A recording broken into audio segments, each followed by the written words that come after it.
Shalom, shalom, geração do avivamento. Bom dia, bom dia, bom dia para todos vocês, amém? Um dia recalcado, um dia sacudido, um dia transbordante da glória do Senhor Jesus na casa de cada um de vocês, amém? Oração da madrugada hoje é uma das mais pesadas que tem. É uma área que para você entrar para guerrear, você tem que ter autoridade, tem que estar com a vida muito alinhada, amém? Diria para você que a guerra, a batalha na mente é uma das mais complexas, né? Os demônios de loucura, os espíritos, né, que traz isso. Então, para você entrar nessa batalha, você não entra de qualquer jeito, você tem que estar bem alinhadinho com Deus, amém? Glória a Jesus. Shalom, pastora Nani, obrigada. Aleluia, amém? Então, gente, uma das áreas complexas é a área sexual, a área da mente, de ocultismo, que foi uma das que a gente já lidou primeiro, né? Glória a Jesus. E existem vários sintomas de libertação, né? Existe o sintoma de, por exemplo, ânsia de vômito, existe o sintoma de tontura, às vezes a pessoa vomita sangue ou vomita alguma coisa.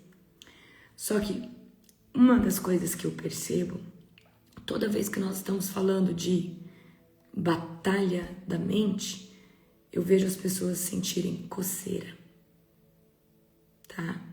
E tontura, certo? Ok? Coceira e tontura, amém? Grávida pode ficar guerreando na madrugada? Claro que pode.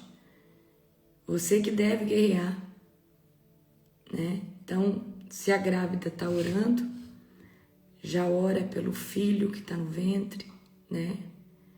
Já esteja ali, é fantástico. Amém? A oração ela não faz mal para ninguém não, tá, gente?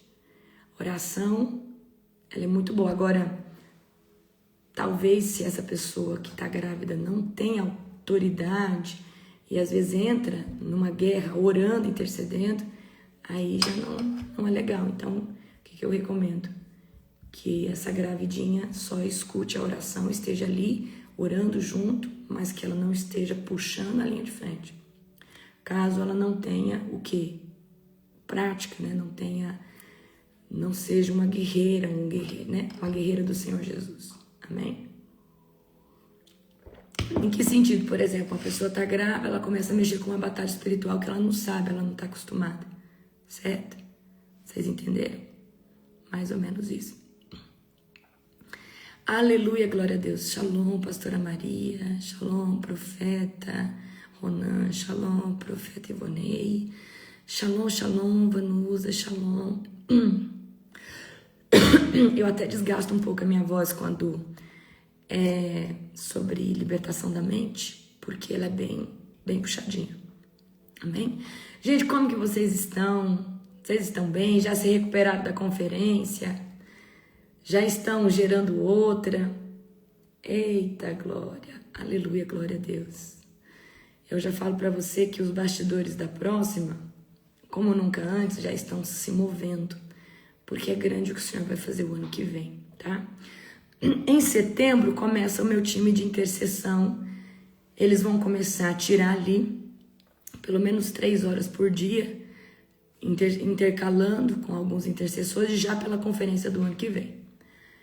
E eu acredito que até a conferência do ano que vem nós vamos abrir pelo menos uns 3, 24/7. Amém? Shalom, Elzinha, um beijo para você. Shalom para todos vocês. Shalom, Mariana. Shalom, Joyce. Amém? Então, em setembro já começa a gerar o óleo para a conferência do ano que vem, tá? Então, vocês se preparem que tem coisa muito boa já sendo gerada para todos vocês. Shalom, Bruna. Shalom, pastora Bruna, pastor Júnior. Shalom, shalom para vocês. Amém? Shalom, pastora Adriana, querida. Shalom, pastora Célia. Sejam todos bem-vindos. Hoje nós começamos o livro de Isaías. Abra comigo, tá? Já. Isaías começa depois de Cânticos. Amém, queridos? Nós terminamos ontem o Novo Testamento e aí a gente vai ler de Isaías a Malaquias. Você que tem chamado profético, é muito importante você ler, tá? Os profetas Ó, presta atenção aqui, tá? Quando a gente chega aqui em Isaías, nós temos uma era de profetas. Então aí nós temos Jeremias, Isaías, Malaquias, Obadias, Ezequiel, Jeremias. Aí depois a gente entra no Novo Testamento. Amém? Glória a Jesus. Tá? Glória a Deus. Isaías capítulo de número 1. Vou fixar isso aqui, tá, Nani? Isaías capítulo de número 1. Qual que é o seu profeta favorito da Bíblia? Qual que é o seu, apóstolo? Qual que é o seu, Anny? Jeremias. E você, apóstolo? Isaías? O do apóstolo é Isaías. Qual que é o seu profeta favorito? De todos. Não exatamente só desse contexto aqui, mas de todos. Qual que é o seu profeta favorito? Jeremias, o Ivonei. Jeremias. O meu Jeremias. Isaías, da Adriana. Stephanie, Isaías. Eita. Aleluia. Não se esqueça que no Novo Testamento nós temos um grande profeta também, que é João Batista. Tá? Temos Moisés lá atrás, Samuel, nós temos Elias, Eliseu. Amém? Glória a Jesus. Aleluia. Então, esses profetas... Gente, o próximo jejum vai ser dentro do programa, tá? Para quem for fazer o programa. Se você não vai fazer o programa conosco, você pode fazer o de 50 dias que tá lá. E você pode começar ele quando você quiser, tá bom? Mas esse, por que que a gente vai fazer? A gente vai fazer um jejum, o próximo, tá? Vai começar junto com o programa. Por isso que eu vou terminar o meu agora dia 19 de julho, tá? Meu jejum foi pesado, tá? Mas ele me trouxe uma configuração do céu, de um download que eu só poderia alcançar com ele, certo? Então vai ser poderoso. Então a gente vai começar um novo jejum em agosto, tá? Dentro do programa. Ah, apóstolo, eu não vou conseguir entrar no programa, não vou conseguir fazer. Então você faz o de 50 dias, tá lá? Tá? Ele é maravilhoso, certo? Esse de 90 dias são, na verdade, tem vários tipos de jejum dentro dele. A gente termina com um ciclo, um tipo de jejum, entra em outro. Termina um ciclo, um tipo de jejum, entra em outro, tá? O programa começa em agosto, tá? Ele dura 90 dias. Porque eu vou linkar os jejuns, cada ciclo vai ter um tipo de jejum. Então, por exemplo, nesse ciclo de número 1, jejum é de tal hora, com restrição disso e daquilo. E aí nós vamos trabalhar, vencer a procrastinação, vencer a preguiça, colocar a vida em ordem.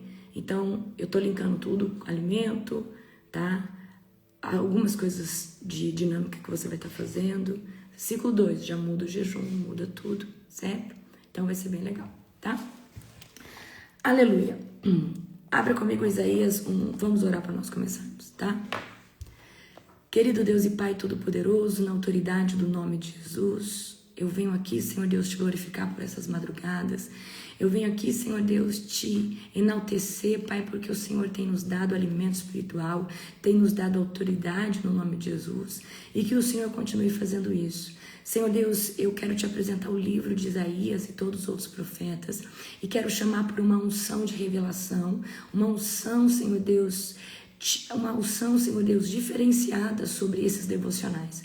Porque eu entendo que nós estamos entrando num nível de profundidade maior agora, Senhor Deus, quando nós entramos dentro aqui, Pai, dessas revelações dos profetas. Pai, no nome de Jesus, abençoe nosso dia, nossa casa, nossa família, guarda a nossa entrada, a nossa saída, no nome de Jesus. Amém. Amém? Glória a Jesus. Vamos lá. Abra comigo Isaías, capítulo de número 1. Certo? Primeiro eu quero contar para você quem foi Isaías. Isaías é um dos profetas maiores do Antigo Testamento. O que é um profeta maior? É um profeta messiânico. O que é um profeta messiânico? É um profeta que teve revelações que um dia Jesus viria. Ele profetizou a vinda do Messias. Então, profetas maiores são profetas que profetizaram a vinda do Messias. E Isaías é um deles, tá? O seu nome, né? O nome de Isaías significa... Deixa eu ver. Glória a Jesus. Não, eu vou falar isso aqui, ó. Então, qual que é o contexto histórico de Isaías? Ele viveu em Judá, tá? No sul de Israel, durante o reinado do rei Uzias, Jotão, Acás e Ezequias. Então, Isaías foi um profeta usado para esses reinos. Uzias, Jotão, Acás e Ezequias. O ministério de Isaías acontece mais ou menos 700 a 600 anos antes de Cristo vir. Então eu quero que você entenda. Isaías é levantado entre 700 e 680 anos, 740 a 680 anos, antes do Messias chegar. Então, ele foi, né, um dos profetas messiânicos, certo? Que anunciou o quê? A vinda do Messias.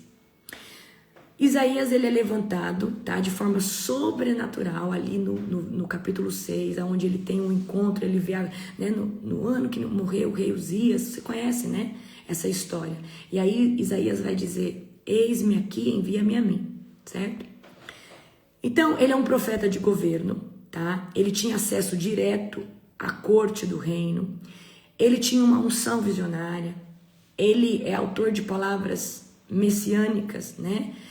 Que anunciou a vinda do Messias. Ele teve um ministério longo de mais ou menos 40 anos, tá? O ministério de Isaías é de juízo e consolação. Ele era um profeta para anunciar o juízo, como o de Elias. Elias era um profeta confrontador. Elias era um profeta de juízo. Então, o que é um profeta confrontador? Ele vai ver o pecado do governo, um pecado de um rei, e ele vai apontar isso. Ele vai profetizar, tá? Então fala, são profetas de juízo, profetas de confronto. Elias era um deles, nasceu com essa raiz. Já Eliseu não tinha essa pegada, por mais que pudesse ser usado nisso, mas a pegada de Elias era essa, de ser confrontador, de juízo. Assim como, tá, Isaías, certo? Qual que é o fundamento principal do livro de Isaías? A gente pode dividir em duas áreas. Isaías vai falar da santidade de Deus, e Isaías vai falar da santidade que vai vir pelo Messias, tá? Perdão, da salvação que vai vir pelo Messias. Então Isaías, ele vai trabalhar em duas linhas. Ele vai bater em cima da santidade de Deus e ele vai bater em cima da salvação que vem pelo Messias. São essas duas linhas, tá? E qual que é o objetivo desse livro que tem, se eu não me engano, quantos capítulos? Tem 66 capítulos, tá? Qual que é o objetivo do livro de Isaías? Confrontar o pecado de Judá e das nações, revelar a justiça de Deus e julgar o povo, anunciar a redenção futura daqui a 700 anos, porque ele estava 700 anos antes, mais ou menos, que vai vir a salvação por meio do Messias, preparar um remanescente santo, confrontar o povo a andar em santidade e demonstrar o governo de Deus, tá? Então, a estrutura do livro de Isaías primeira etapa vai falar sobre o juízo, depois, no final, vai falar sobre consolação e redenção, tá? Então, o livro de Isaías se embasa na aliança mosaica, em redenção, para falar da vinda do Messias, tá? E a esperança messiânica, vai vir um Messias, ele vai salvar as pessoas, ele vai ser, tá? Então, Isaías é considerado, exatamente, verdade. Pastor Júnior, olha o que o pastor Júnior escreveu aí, isso é verdade, tá? Então, o livro de Isaías, por que eu tô trazendo todas essas informações para vocês? Porque ele foi um profeta maior. O que é profeta maior? Ele declarou o Messias 700 anos antes, tá? Ele teve revelações precisas. ok? Então agora vamos aqui para o livro de Isaías, tá? Do verso 1 ao verso 12, tá bom? Gente, sempre pega assim, ó, risca a Bíblia de vocês, ó, marca assim a Bíblia de vocês. É muito bom a gente, ó, tá vendo? Marca a Bíblia de vocês para depois vocês terem uma Bíblia marcadinha. Você acha mais fácil as coisas, amém? Vamos ler do 1 ao 2. Estas visões de Isaías, filho de Amós, acerca de Judá e Jerusalém. Ele teve estas visões durante os anos de Uzias, Jotão, Acás e Ezequias. E você já sabe que são 4 reis, 4 reinados. Eram reis de Judá, certo? 2. Ouçam, ó céus, preste atenção, ó terra, assim diz o Senhor. Os filhos que criei e dos quais cuidei se rebelaram contra mim. Quem está falando? Deus. Tá? Então, grifa isso aí, assim diz o Senhor. Isaías está anunciando uma mensagem de Deus para aquele povo. Os filhos que criei e dos quais cuidei se rebelaram contra mim. Isaías está explanando o que Deus pensa ou acha desses filhos, tá? Certo? Então, Deus revela, tá? Então, eu quero que você entenda aqui. Antes de Deus, presta atenção aqui nisso. Isso você vai aprender na escola de profeta comigo. Antes de Deus revelar juízo, Deus revela o estado espiritual. Deus revela o estado crítico. Então, o que é o profeta de juízo? É o profeta confronto. Então, por exemplo, Deus te usa para trazer uma mensagem de juízo sobre alguém, e Deus pode usar. Mas antes, Deus vai revelar o profundo oculto escondido do que esses fizeram de errado, tá? Igual Isaías está aqui denunciando. Os filhos que criei, dos quais cuidei, se rebelaram contra mim, tá? Então, Deus, antes de revelar o juízo, ele vai trazer o quê? A condição espiritual, tá? Ele vai trazer a visão do que está acontecendo ali naquele enredo, certo? Por exemplo, Deus pode usar um profeta para desmascarar um apóstolo, um pastor, ou alguém que não está andando ou que está enganando o povo? Pode. Mas antes ele vai revelar o que essa pessoa está fazendo, certo? Ele vai trazer exposição. Apóstola, gente, olha, talvez eu vou parar um pouco mais para explicar para vocês. Profeta Natan chega para Davi, e o profeta Natan, ele usou protocolo para bater em Davi, bater com palavras. Ele não chegou falando, Davi, você está errado, não. Ele chegou, ele explanou uma circunstância para que Davi se posicionasse sobre essa circunstância. Então, o profeta Natan chegou e falou assim, Davi, imagina, Davi, que tem uma pessoa que tem ali um monte de ovelhas, mas ele foi lá no vizinho e pegou aquele que tinha uma só. E aí Davi ficou furioso, mas que injustiça! Aí o profeta Natan falou assim, Davi, esse é você. Aí trouxe o quê? Uma palavra de juízo, de confronto.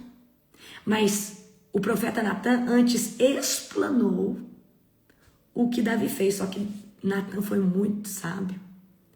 Natan não chegou confrontando, tá? Ele chegou trazendo o quê? Um protocolo, ele chegou trazendo o quê?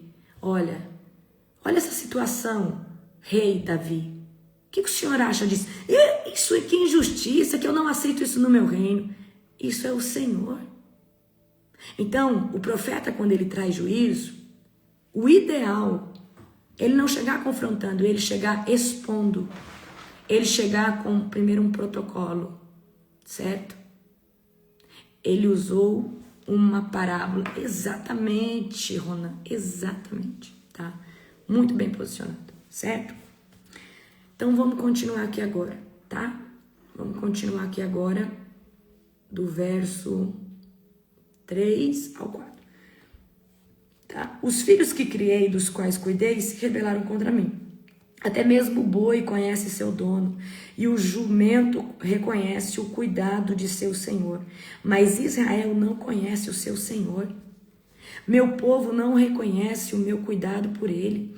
Ah, como é pecadora essa nação, sobrecarregada pelo peso da culpa. São um povo perverso, filhos corruptos que rejeitaram o Senhor. Então, o profeta Isaías está expondo que Deus fez de tudo por esse povo, mas esse povo é um povo perverso, é um povo que gosta de pecar, e é um povo, filhos corruptos, e eles estão rejeitando ao Senhor, desprezam o santo de Israel e deram as costas para ele. Eles não estão nem aí para buscar Deus, certo? Vamos continuar aqui agora comigo, tá? Do 5 ao 9. Portanto, por que continuam a atrair castigo sobre si? Vão se rebelar para sempre. Sua cabeça está ferida, seu coração está enfermo, estão machucados da cabeça aos pés, cheios de contusões, vergões e feridas abertas. Ou seja, estão cheios de legalidade, estão cheios de brecha, e não há ataduras e nem óleo para dar alívio. Sua terra está em ruínas e suas cidades foram queimadas. Estrangeiros saquearam seus campos diante de vocês e destroem tudo que vem pela frente. 8 agora. Ah, bela Sião, está abandonada como abrigo do vigia no vinhedo, como a cabana numa plantação de pepinos, como a cidade que foi sitiada. No 9 agora. Se o Senhor dos Exércitos não houvesse poupado alguns de nós, teríamos sido exterminados como Sodoma e destruídos como Gomorra. Paramos aqui. Então o profeta Isaías está expondo um povo que a vida inteira teve o cuidado e a soberania de Deus. Esse povo que viu sinais, maravilhas, é o primogênito de Deus. É um povo rebelde, é um povo de dura cerviz, é um povo que não está nem aí, tá? Então aqui Isaías está expondo, tá? A decadência visível, não só em estrutura, porque eles foram sitiados, mas está expondo a decadência espiritual desse povo que não busca mais a Deus e não quer nem saber de Deus, tá? É uma nação que está cheia de machucados porque sofreu na guerra. Mas não tem só machucado físico, tem machucado espiritual também. Tem legalidade. Então, presta atenção aqui. Esse povo é um povo, tudo aquilo que acontece de forma externa é porque acontece de forma interna primeiro. Então, antes deles serem feridos de forma externa, eles foram feridos de forma interna porque eles se permitiram entrar nesse lugar, certo?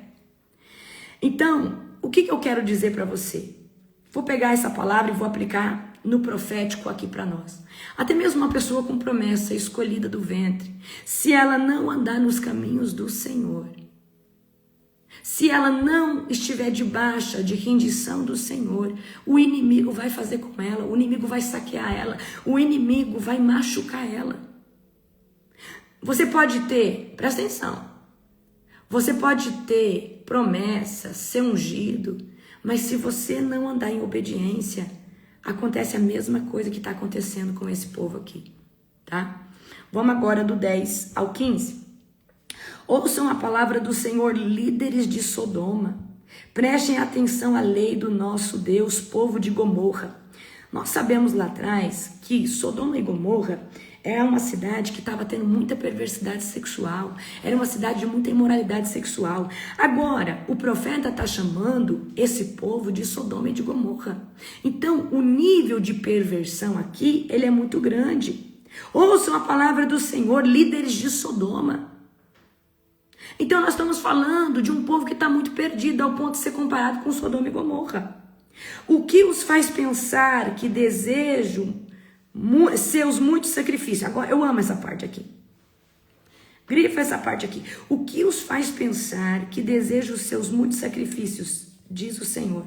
Estou farto de holocaustos de carneiro e da gordura de novilhos gordos. Não tenho prazer no sangue de touros, de cordeiros e de bodes. Que lhe pediu que fizesse esse alvoroço por meus pátios quando vem me adorar? Eita! O que eu aprendo aqui? Vamos continuar. Parem de trazer ofertas inúteis. Incenso que o incenso que oferecem me dá náusea. Quem está falando isso aqui é Deus. Deus está falando assim: vocês fazem até bastante oferta, sacrifício, holocausto, mas isso me dá náusea. Suas festas de lua nova, seus sábados e seus dias especiais de jejum são pecaminosos e são falsos. Porque vocês têm ações, mas vocês não têm um coração inclinado a mim. Não aguento mais reuniões solenes. Quem está falando isso é Deus. Deus está falando: estou farto do holocausto de vocês, estou farto da patifaria, do alvoroço que vocês fazem ali, no lugar do sacrifício. Não aguento mais suas reuniões solenes. Deus deixou as festas judaicas, as festas bíblicas ou lunares para serem comemoradas. Esse povo já comemorava. Só que Deus está falando: eu estou farto disso. Odeio suas festas de lua e celebrações anuais, são um peso para mim, não as suporto. Não olharei para vocês quando levantarem as mãos para orar. Ainda que ofereçam muitas orações, não as ouvirei, pois as mãos estão cobertas de sangue. O que significa isso? Um povo religioso, um povo que tem ritual, um povo que tem doutrina, mas não tem presença. Um povo que vai no templo, assiste a igreja, assiste o culto, não perde um culto de domingo, não perde, às vezes tem ativismo, está implantado no ministério, faz jejum, mas não tem um coração de adoração, certo?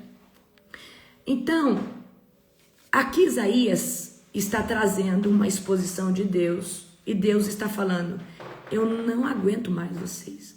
Eu estou cansado da oferta. Então, o que eu aprendo com isso? A oferta, ela move o mundo espiritual, entenda isso. Mas ela só move se você tiver um coração alinhado. Tanto é que a Bíblia vai dizer: se você tiver de inimizade com seu irmão, vai, conserta com ele e depois você traz sua oferta. Tá? Antes seja obediente, antes esteja com o coração rendido, certo?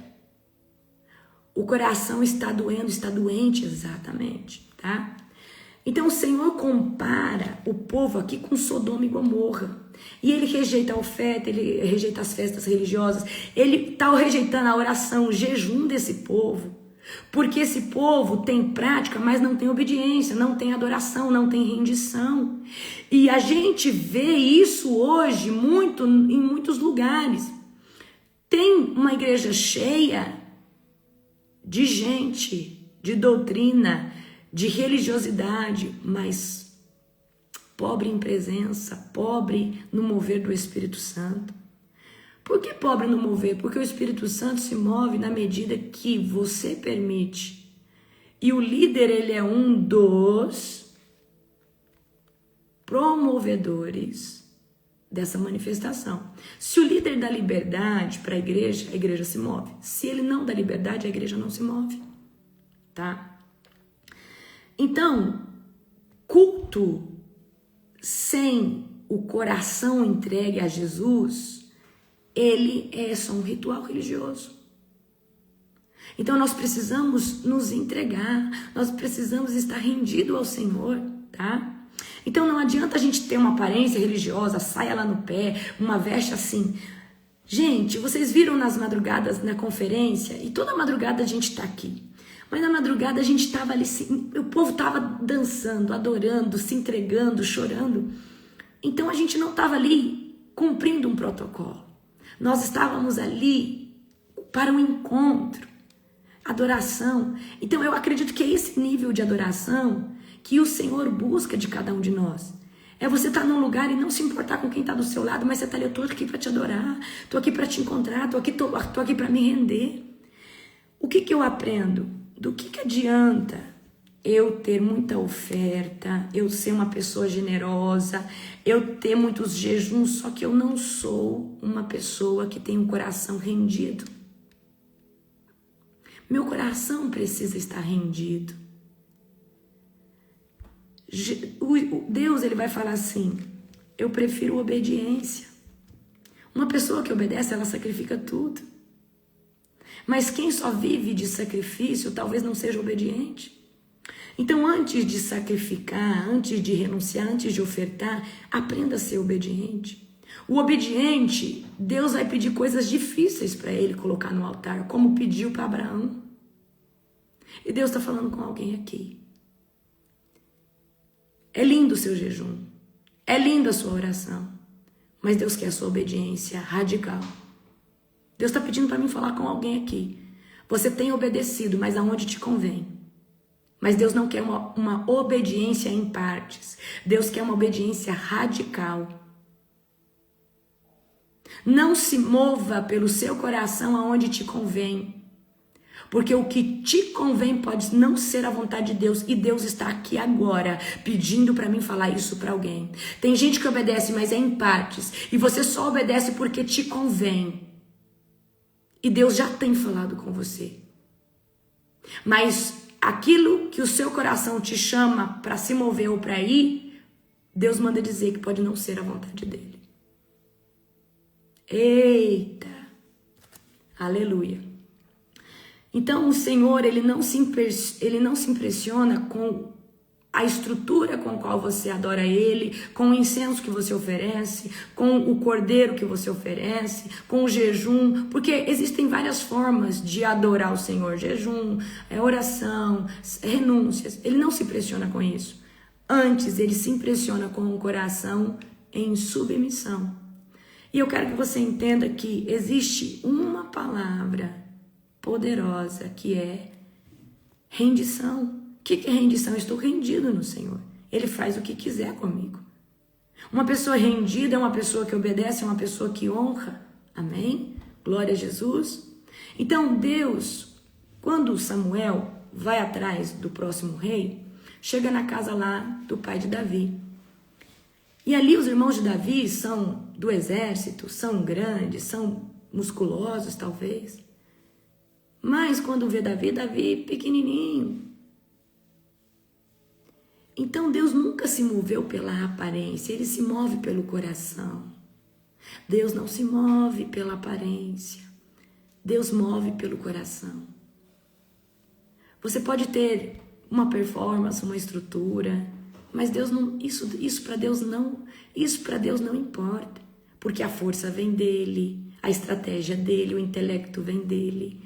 Deus nunca precisou de alguém altamente capacitado. Entenda isso, não se apoie. Eu sou inteligentão, eu sou bom. Não se apoie nisso, porque Deus não precisa dessas coisas, ele já é. Pegou a visão? Vamos agora do 16 ao 20. Lavem-se e limpem-se, removam seus pecados da minha vista. E parem de fazer o mal, aprenda a fazer o bem e busque a justiça. Ajudem os oprimidos, defenda a causa dos órfãos. Lutem pelos direitos das viúvas. Venham, vamos resolver este assunto, diz o Senhor. Embora seus pecados sejam como escarlate. O que é escarlate? Vermelho sangue. Então, aqui o pecado não é um pecado oculto, porque hoje a gente tem gente que às vezes critica quem vai ser batizado, que ainda fuma, que ainda é isso. E o pecado daquela pessoa que está em oculto, que às vezes é muito pior. Então, só que aqui está falando de um pecado escarlate, um pecado vermelho sangue. Um pecado que a gente vê, está exposto. Eu os tornarei brancos como a neve, embora sejam vermelhos como carmesim. Eu os tornarei brancos como a lã, se estiverem dispostos a me obedecer. Espera aí. Eu quero que você entenda que posicionamento está linkado com a palavra obediência. A partir do momento que eu decido obedecer a Deus, eu alcanço uma nuvem chamada nuvem de aquebrantamento, de arrependimento. Mas primeiro eu preciso obedecer. E muitas vezes a gente vai obedecer sem vontade de largar aquele pecado. Mas a gente vai. Não se mova pelos seus sentimentos, pelas suas emoções. Se mova por um princípio de reino, obediência. A partir do momento que você decide obedecer, Deus vai trazer essa unção chamada arrependimento, que é um constrangimento profundo na alma, de entender que aquilo é errado, de se entristecer por ter feito aquilo, certo? Mas primeiro, posicionamento é obedecer. Obedecer. O que é obedecer a Deus? É fazer o que é certo. Vamos lá, vou dar um exemplo para você. Você sabe que fofoca é pecado. O que é obediência? Você está numa roda de pecado, o Espírito Santo fala, não se mistura aí, você obedece e não vai. O Espírito Santo fala para você, olha, eu não quero mais que você use esse tipo de roupa. Eu tenho uma filha espiritual, eu levei, vários filhos espirituais a um encontro com Deus, quando eu estava começando. Aí o Espírito Santo, essa pessoa voltou do encontro, eu nunca confrontei roupa curta. Já no nosso ministério eu não usava mais roupa curta, mas fora acabava usando um shortinho, um negocinho, um cropped, barriga de fora. Foi no encontro, Deus tocou tanto, quando chegou jogou todas as roupas fora. Então, eu acredito que tem coisas que é o Espírito Santo que convence, mas essa pessoa decidiu obedecer a um comando do Espírito Santo. Certo? Então, muitas vezes o Espírito Santo fala, não usa esse tipo de roupa, não usa essa calça apertada. O Espírito Santo fala, não fale mais assim com o seu esposo, mas você continua. Você continua fazendo, continua falando, continua. Então, obediência, queridos, é sentir o que o Espírito Santo está te condicionando e obedecer, se posicionar. Amém?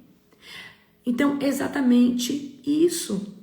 Então, muitas vezes a gente chega como era no mundo, o Espírito Santo começa a tratar a gente. O Espírito Santo, ele começa o quê? A falar, olha, não faça mais isso. E aí você vai obedecendo. Conforme você vai obedecendo, você vai, quanto mais você obedece, mais o Espírito Santo trabalha dentro de você, tá? Então Deus nunca quis destruição do povo. Deus, ele quer transformação das pessoas. E eu não entendo um evangelho que não transforma. Para mim, o evangelho que não transforma, ele é um evangelho superficial, que mantém as pessoas na zona de conforto por algum outro interesse por trás. Dinheiro, primícia, porque os irmãos, não fala isso, não.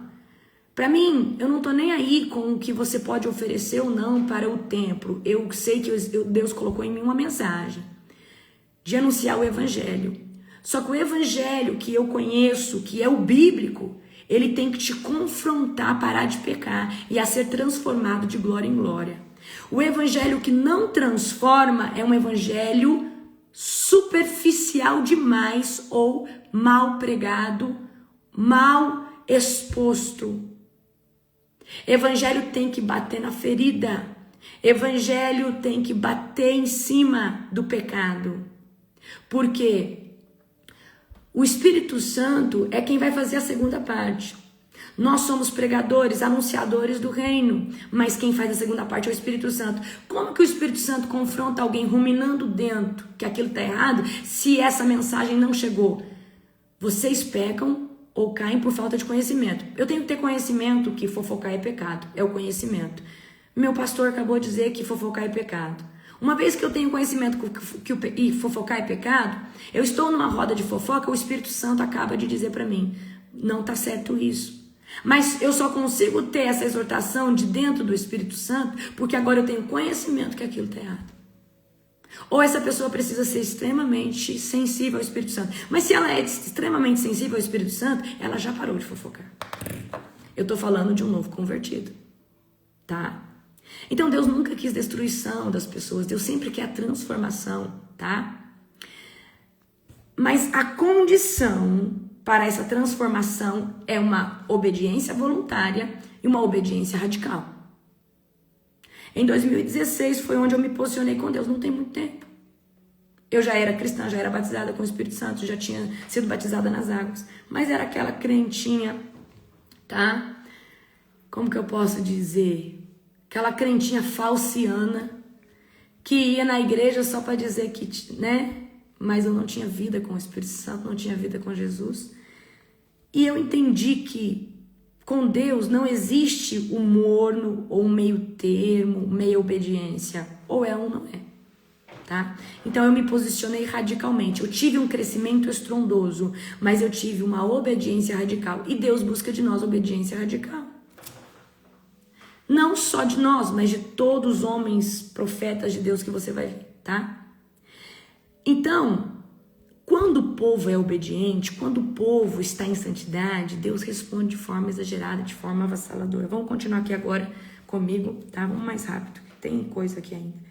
É que é muito gostoso ler o livro de Isaías, tá? Vamos aqui agora comigo do 21, tá?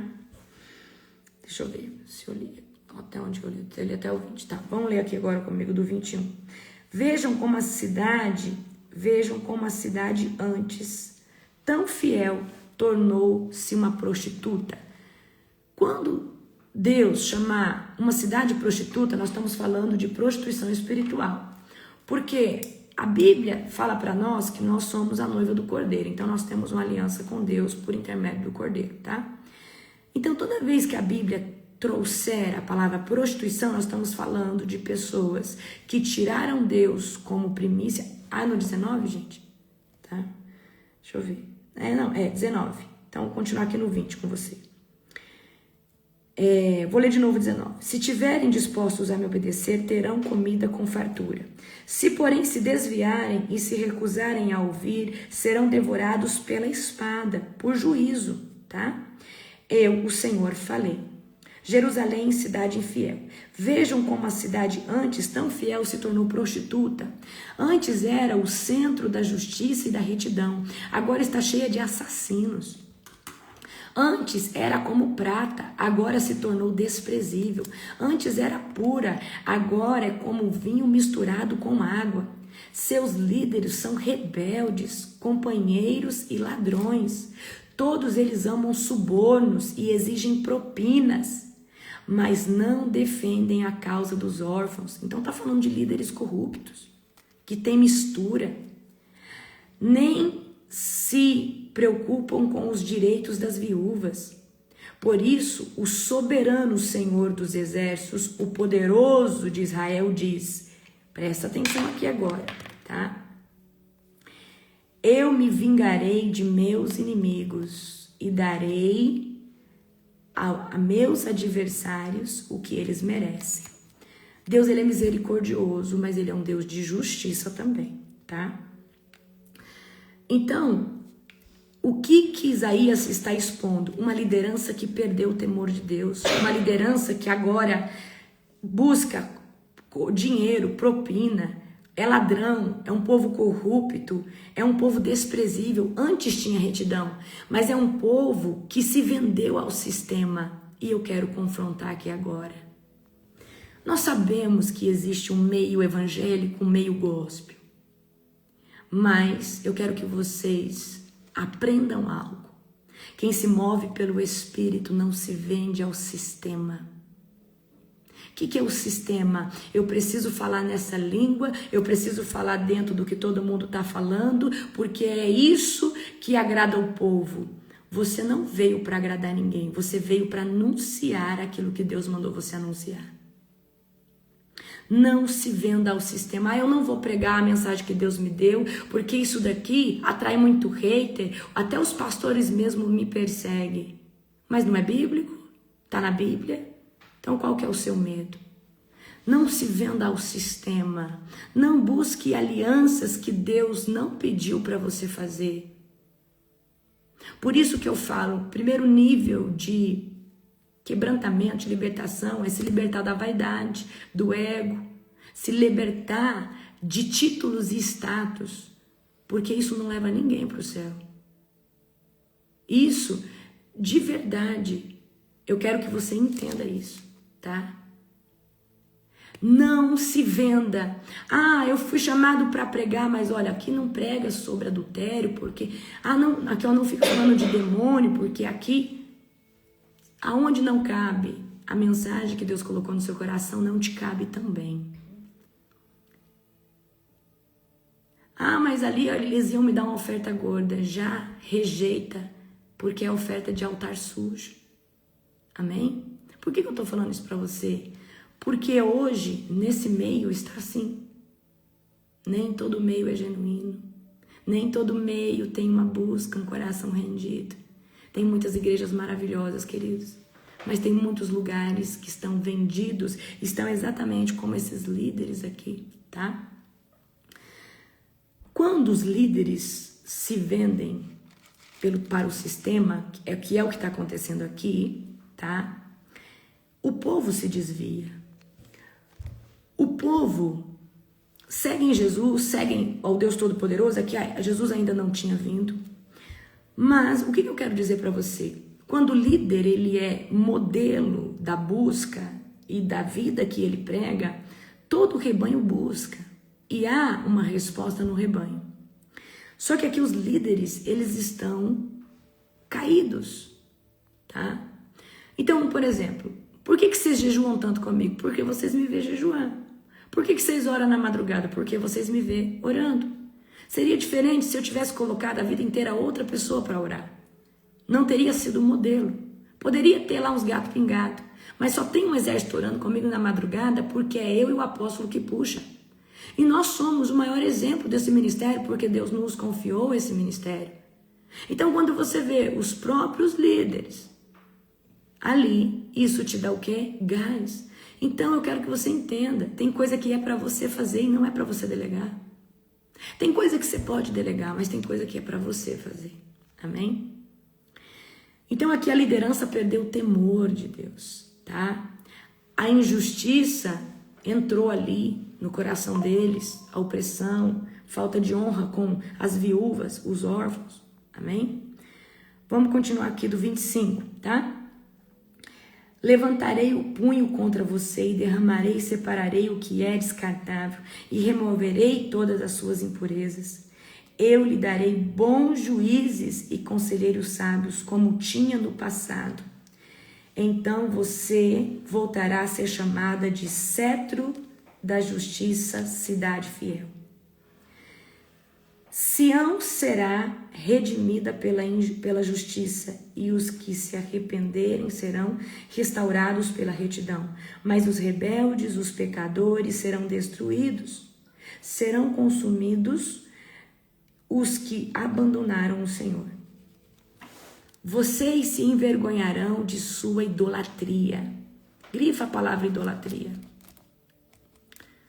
Grifa a palavra idolatria. Em bosque de carvalhos, ficarão desconectados de terem, ficarão desconcertados de terem adorado, em jardins dedicados a ídolos. Tá, para aí. O maior problema dessa geração, nós somos cristãos. Nós sabemos que lá em Êxodo 20, é um dos textos onde Deus fala, não levanta ídolo, não faça escultura de nada, eu abomino essas coisas. Eu poderia te dar aí mais uns 30 versículos que Deus fala, olha, essa estátua não tem pé e não anda, não faz nada, e Deus sempre abominou o levantar. Tá, é bíblico, tá na Bíblia. Tá? Mas o maior problema do cristão, que se denomina evangélico, não é as estátuas, é as coisas que ele adora dentro dessa vida. Adora às vezes mais a esposa que a Deus, adora mais o esposo que a Deus, adora mais os filhos que a Deus, adora mais o dinheiro que a Deus, adora mais, sei lá, o título que tem, a empresa, qualquer outra coisa. Então, hoje em dia existe muita idolatria dentro do meio cristão que não são estátuas, que não são uma imagem lá, mas é o quê? É o quê? Coisas que essa pessoa ama. Ama mais carro, mais roupa, status, dinheiro. E Deus tem que ser o primeiro. Quando eu comecei a buscar Jesus de verdade em 2026, eu fui sincera, eu falei, Deus, eu não te amo mais que tudo, mas eu quero aprender a te amar mais que tudo. Eu sempre menti que eu te amo mais que tudo, mas eu não te conheço. Não tem como amar Deus mais que tudo se você não buscar conhecer Ele e ter uma vida com Ele. Por isso que a prostituição espiritual entra. O que é a prostituição espiritual? Quando você idolatra o seu marido, a sua esposa, os seus filhos, a sua casa, o dinheiro, qualquer coisa que não seja Deus. Você adora qualquer outra coisa de uma forma muito exagerada que não seja Deus. E Deus é o único digno da nossa devoção, adoração, tá? Vamos continuar aqui, certo? Então, Deus vai queimar o lixo e vai refinar o ouro aqui nessa passagem que a gente acabou de ler. Só vai permanecer quem passar pelo fogo do arrependimento. E eu quero trazer uma coisa aqui para você entender. Deus sempre vai passar a gente numa... Você já viu aquele instrumento de fazer joia? Põe o ouro e passa o fogo? Aí a impureza sai ali, né? Deus sempre vai passar a gente no fogo. Nós somos preciosos. Aquilo que não combina com o nosso DNA, Deus vai tirando. Então, a cada nova estação que a gente entra, a cada novo nível espiritual, Deus sempre está nos refinando. Só que Deus só refina quem se permite ser passado nessas peneiras, ou nesse refinamento. Quem não se permite, não tem como Deus tratar. Então, aonde está o perigo? Pessoas orgulhosas, pessoas que nunca querem falar que o outro tem razão, pessoas que morrem na sua verdade, mas não conseguem. Você está entendendo? Gente, e eu sou uma pessoa que eu falo, Senhor, se eu estiver desalinhada em alguma área, Senhor, fala comigo, mostra para mim, me dê um alinhamento, me deixa sensível. Nós precisamos falar, Senhor, eu estou sujeita à exortação, tá? Vamos lá aqui agora, vamos continuar. Serão como uma grande árvore, como folhas murchas, como um jardim sem água. Os mais fortes em seu meio desaparecerão como palha. Por isso que eu falo, estrutura, performance, intelecto, não vale nada. Ah, mas aquela pessoa tem teologia tão inteligente. Pode ter teologia, mas tem raiz profunda em Cristo? O que mantém uma pessoa na presença e faz ela crescer é a nutrição que ela tem na sua intimidade, na sua vida, tá?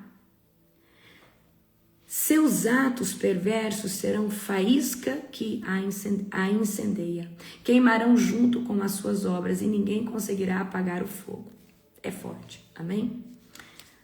Tá, eu quero trazer aqui para você algo. Não se associe com ninguém, porque essa pessoa tem unção, porque essa pessoa ora, porque essa pessoa ora e o céu se rasga. Não case com ninguém pela unção. Não se associe com ninguém pela unção. Antes, veja o caráter. Caráter é a única coisa que te mantém firme na presença de Deus. Tem gente que tem a unção, que é o poder de Deus. Ela teve mérito, buscou, recebeu transferência. Mas o caráter, ele é tudo. Nós estamos falando aqui de um povo, de líderes que caíram porque não tinham caráter. De pessoas que não estavam consolidados na raiz da verdade que é Deus. Eles não tinham uma vida. Então eram pessoas que viviam de aparência, tá? Então a unção, ela é extremamente importante no nosso meio. Nós somos um povo do avivamento. Só que o que eu percebi ao longo dos anos que tem gente que a pessoa ora, Deus trabalha por intermédio daquela pessoa, só que daqui a pouco você vê que aquela pessoa não tem caráter, a pessoa é mentirosa, a pessoa é faccionadora. Tá, tem toda essa unção, mas não tem caráter, vai trazer prejuízo para o reino, vai ser esmagado por Satanás uma hora cai, tá? E caráter, queridos, é uma coisa que você tem que lutar para adquirir, se você não tem. Mas se você tem, porque vem de berço, você tem que melhorar a cada dia, tá? Caráter é mudança de princípio. Não é de comportamento. Caráter, por exemplo, vou dar um exemplo para você. Você antes não tinha o costume de jejuar, agora você tem mudança de comportamento. Mas caráter, nós estamos falando de que você viu um papel na rua e você pegou e jogou no lixo, porque existe um princípio em você em não deixar as coisas sujas, porque sua mãe te ensinou de pequeno. Isso foi instalado ali na sua alma, que é errado. Mas quando não se tem caráter, você joga mais papel em cima na rua. Você consegue entender a diferença? Então, caráter são princípios espirituais, princípios fundamentais de vida que nós recebemos de acordo com a nossa cultura, criação. Mas tem gente que não tem caráter de comprar e pagar. É caráter. Tem gente que é sem vergonha, compra e não paga. Caráter. Não vi a vida inteira meu pai comprar e pagar, então não posso ficar devendo. Então essa pessoa já tem instalado lá no princípio de alma dela que ela só compra se ela pode pagar. E se ela comprou fiado ou alguma prestação, ela tem uma responsabilidade. Certo? Ok? Por que eu estou dizendo isso aqui para você? Porque tem como Deus tratar, moer você e colocar esses princípios, mas você vai precisar se submeter e deixar Deus fazer dentro de você, tá? Não é só uma mudança de comportamento, é uma mudança de mentalidade. Por isso que eu vou trazer o programa do DNA para você. Essa mudança de mentalidade, ela tem que acontecer, mas para isso você tem que ter uma rendição profunda, tá? Glória a Jesus. Amém? O livro de Isaías é gostoso ou não é de ler? É maravilhoso. Então amanhã a gente vai falar sobre o capítulo 2 e aí a gente continua nessa pegada aí, tá bom? Que Deus abençoe cada um de vocês, um dia glorioso, um dia estrondoso na presença do Espírito Santo. Não esqueça de você fazer o seu tempo com Deus, o seu devocional, o seu tempo de oração no secreto, de você abrir a Bíblia, buscar o Senhor, amém? Glória a Jesus, tá? Beijo no seu coração, amo cada um de vocês.